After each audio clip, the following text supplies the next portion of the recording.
Welcome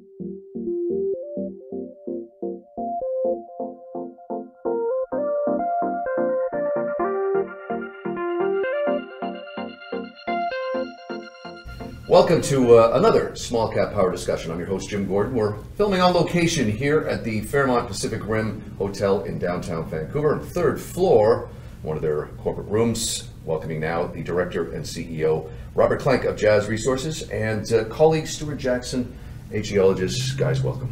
Thank you.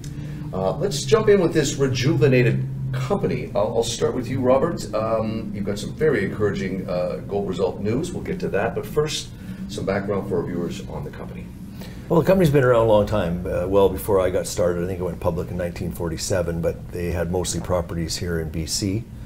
And when I came on board in 2017, we were looking for a larger project. We had a small operation in BC, but in July 2020, I got a call about the Vila Nova Gold project that was private in Brazil. They were looking for public vehicle and financing. Dealing with Stewart, our geo, having a look at it, it looked promising. So we organized and put it together so that we can get it into a public vehicle and list it on the TSX Venture. So I had the company that had the public vehicle, they had the project, so we rolled that in and have a joint venture now on the Vila Nova Gold project. Let's talk about that project. You've had some encouraging gold results. Yes, we had very encouraging results. We've started about a year and a half ago, and we are building an 800 ton per day gravimetric separation mill that will begin processing ore in June of 2022. And with that cash flow, we'll further explore the property and finance all our own exploration with internal cash flow and develop the exploration potential, which we do feel is significant on the site, but we're just getting started. Well, let's talk about the site. You both have been down there. Stewart, you're on the ground.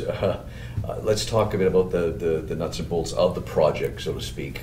This is a very interesting old gold mining area.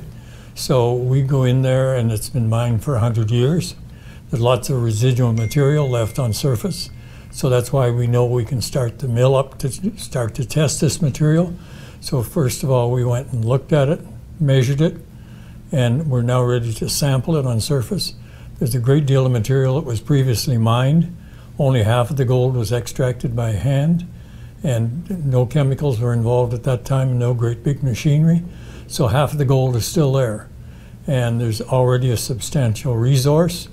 It's actually in the order of 600,000 to 700,000 ounces of gold sitting there that the mill will start to process. And what did you bring with you today on the table? I brought a sample of the hard rock material that represents the core of the project. This is the material that contained the gold. This is leached out. The gold falls out and is broken down and crushed. It can be hand mined or can be put through the mill. This particular rock is continuous the entire length of the property, goes to great depth. The top 200 feet is oxidized, and that's what we're going to start initially on, the stuff that's been already mined and has been oxidized.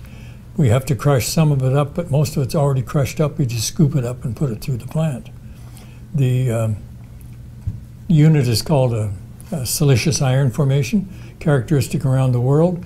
These are rich gold deposits, and this is a very exciting one, very characteristic of this type of deposit throughout the world. Guys, let's talk about the challenges that we have all faced over the last couple of years. I'll start with you, Robert. This is the kind of challenges we haven't seen in most of our lifetimes. How was it for the company, and especially when you're having a property in Brazil where you can't get on a plane, nor can Stewart? How did you find the challenges, and what did you do to meet them? Yeah, I think all companies have faced the same challenges, and you know the advantages that we have are that we had a good Brazilian partner that was able to keep working because we're on a remote site. Mm-hmm. So a lot of the labor is there. They live there in a co-op and in a little town. So we're able to continue working on stuff that would require, you know, non-skilled labor, but anything that had to do with bringing in engineers, moving equipment, shipping across the Amazon. Those were just stretched out, so they all took longer. Getting results from a lab, in particular, places where people have to work close together, they're not able to work from home. So those things would just slow down the process, and so things just probably took longer. Not so much really cost more, because we don't really have a lot of cost just sitting there. So yeah, bought the mill, had it shipped up, but just bringing in the construction engineers and the geos and the lab, and having the labs process the ore. I think that's probably the slowest thing we face with, is just getting assays done. Mm-hmm. Stewart, you want to jump in with your experience? You were just in Brazil, you said, just before COVID and the lockdown? Just before the lockdown, I was able to do the initial work on the project. It's a very accessible project. This is nice about it. You drive up to it in a motor car. Yeah. And it's close to town. The town is a major airport, so access-wise, this is tremendous. It's also in a big old mining district. There was manganese produced right beside this area, and actually when it shipped out by rail many years ago. And so it's a completely, from an exploration geologist viewpoint, this is uptown. You drive out with your car and you're right there, and you go over to the restaurant and have lunch. Yeah. You go home and stay in the motel. This is an ideal location. And all the local force is there, all the labor's there, and they're all mine oriented. So from that viewpoint, from an exploration geologist viewpoint, this is a gem. Nice. Rob, you mentioned the mill.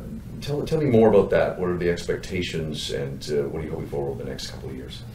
The mill that was manufactured by Brasturno, which is a respected Brazilian manufacturer of mining equipment, is an 800 ton per day mill capacity. When we get it up to full processing, it will generate roughly, our goal is 2 kilos of gold per day. Mm-hmm. Of that 2 kilos, 1 kilo will go to Jazz Resources, because we have a 50% net profit interest in the operation, the joint venture royalty agreement, and then that'll generate substantial cash flow. And with that cash flow, our plan is to double production by possibly just building another mill the same as the first one, maybe a bigger one, and drilling the property to explore the what we consider to be substantial exploration upside, and we'll have the cash to do it. We won't need to go to the market for that cash.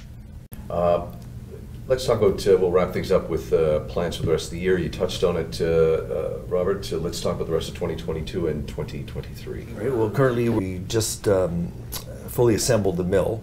So the next stage is we're going to start to power it up with water and electricity and start testing the individual equipment, and then tie it all together, and we expect to be processing the tailings and generating gold daily in mid to late June of this year. We're talking with the guys from Jazz Resources, Director, CEO Robert Klenk, and geologist Stewart Jackson. Guys, thank you for joining. Thank you. Thank you.